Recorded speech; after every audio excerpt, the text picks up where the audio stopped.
안녕하십니까. 새우마을에서 수학을 가르치는 최준영입니다. 자, 오늘은 2022년에 경기여고에서 실시되었던 1학년 1학기 중간고사 문제를 한번 풀어보도록 하겠습니다. 자, 일단 문제 들어가기에 앞서서 여러분들 2차 함수의 최대 최소에서 미지수가 포함되어 있을 때 첫 번째, 축이 미지수일 때가 있고요. 두 번째, 범위가 미지수일 때가 있어요. 더 세부적으로 나누다 보면은 더 유형이 다양화되기는 하지만 기본적으로 여러분들의 태도, 나 이거 범위가 미지수일 때 혹은 축이 미지수일 때 어떻게 접근하는지를 아예 정해놓는 것이 굉장히 중요하다고 저는 생각을 해요. 자, 그렇기 때문에 일단 가장 기본적인 설명부터 좀 해드리면, 일단 범위가 미지수든 범위 또는 축이 미지수일 때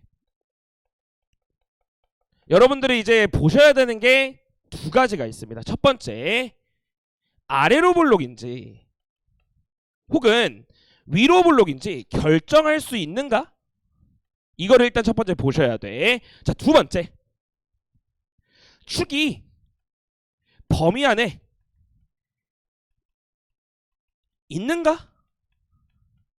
자, 그러니까 이게 왜 중요하냐면, 축이 미지수, 범위가 미지수라고 하더라도 축이 항상 범위 안에 있을 때도 있단 말이야. 그렇기 때문에 여러분들 이거에 대한 판단을 해보셔야 된다고. 두 번째로, 축이 범위 안에 있는가? 그 다음 따져보셔야 되는 건 범위 중, 그러니까 왼쪽 범위가 있고 오른쪽 범위가 있을 때니까 범위 중 축에서 누가 더 뭔가 를 여러분들이 뭐 해보셔야 돼? 따져보셔야 된다는 얘기야. 그러니까 이번 고등학교 2학년 3월 모의고사에 나왔던 문제 중에서 왼쪽 범위와 오른쪽 범위 중에서 무조건 왼쪽 범위가 축에서 멀게끔 설계된 문제가 나왔었어. 자, 그렇기 때문에 범위가 미지수, 축이 미지수라고 하더라도 이게 결정이 되면 굳이 범위를 나눠줄 필요가 없는 거야.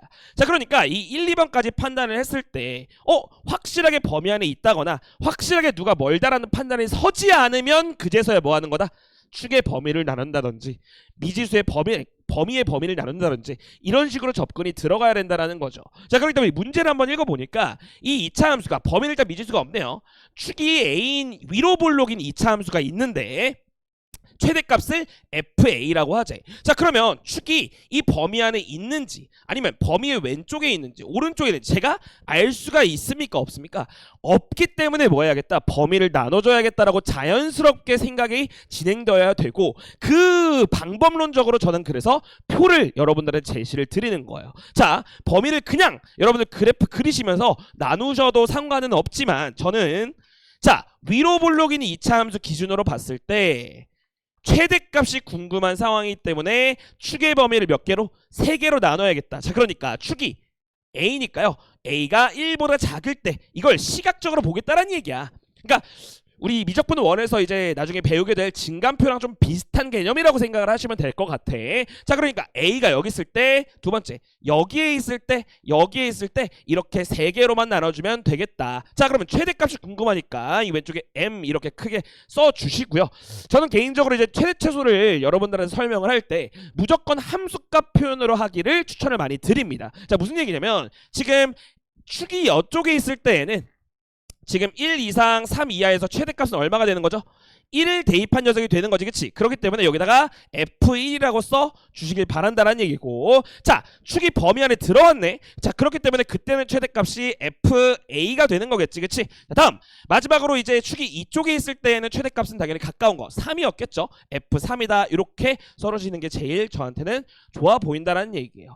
자, 그래서 실제로 최대값 함수다라고 하는 것을 새롭게 정의를 할 건데, 지금 A의 값에 따라서 변하고 있단 말이야. A가 1보다 작거나 같을 때는 F1이래요.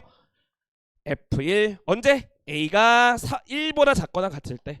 두 번째, A가 1과 3 사이일 때는 최대값은 FA래요. FA 언제? 1 이상 3 이하일 때.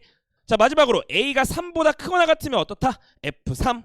이것이 뭐가 되겠다? 최대값 함수가 되겠다라고 여러분들이 이 최대값 함수를 새롭게 정의된 함수라고 받아들이는 것이, 굉장히 중요하다라고 저는 생각을 해요. 지금 이 A에 대한 새롭게 정의된 함수 가지고 이 문제를 푸는 경우가 굉장히 많고, 물론 이 문제 같은 경우에 쉬운 문제이기 때문에 사실 이 정도까지의 이 새로운 함수를 정의하는 건 중요하지 않을 수 있어. 그러니까 뭐라 그래야 되죠?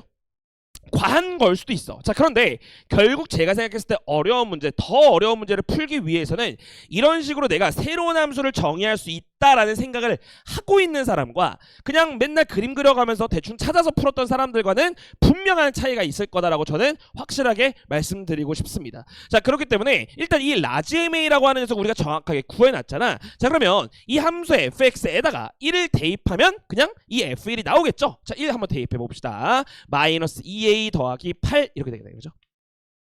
자, a를 대입하시면 어떻게 됩니까?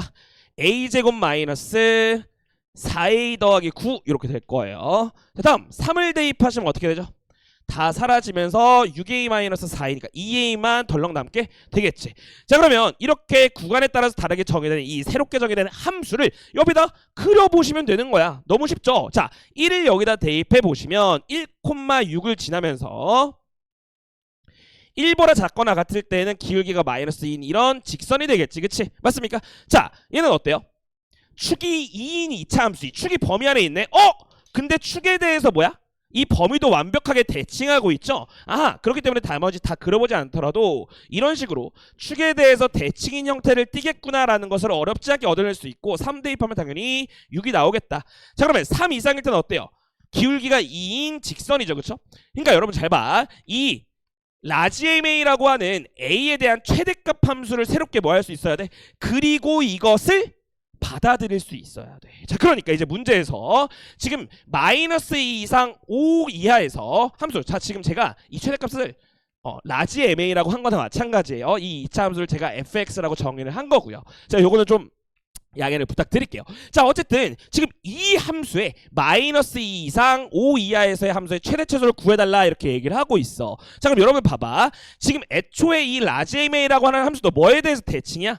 A는 2에 대해서 대칭인 거 보이시지? 그치? 그러니까 당연히 2차 함수의 최대 최소 문제처럼 마이너스 2가 어때? 축에서 더 멀죠. 그렇기 때문에 대충 여기쯤에 있을 것이고 최소값은 어디겠어? 당연히 요 꼭점의 좌표가 최소값이 되는 것이겠지. 그치? 자, 그래프를 대충 한번 그려보면 이런 식의 형태가 될 거야. 이렇게 내려오다가 올라가다가 조금 미쳐 못 올라가 이런 상태가 됐겠죠. 그쵸? 자, 그렇기 때문에 최대값은 얼마가 되는 거야? m-2가 되는 것이고 최소값은 얼마? m2가 되는 거겠지. 그치? 자, m-2는 어디다 대입해야 돼요? 여기다가 대입해야 되지. 그치? 그렇기 때문에 12가 될 것이고 m2는 어디다 대입해? 여기다 대입해야겠지? 5가 되겠네. 그치? 자, 그렇기 때문에 최대값과 최소값의 합은 당연히 17이 되겠다라고 결론을 내릴 수가 있고 여러분들 이렇게 새롭게 정의할 수 있는가 스스로 한번 떠올려 보시면서 이 문제를 복습해 보셨으면 좋겠고 관련한 문제들이 굉장히 많아요. 경계호 같은 경우에 이렇게 축이 미지수 또는 범위가 미지수인 함수를 항상 출제해 오고 있기 때문에 여러분들 범위를 나눌 때 이렇게 표를 이용할 수 있다는 것도 꼭 참고해 보시면 좋을 것 같습니다. 자, 오늘은 여기서 마무리하도록 할게요. 자, 여러분 화이팅!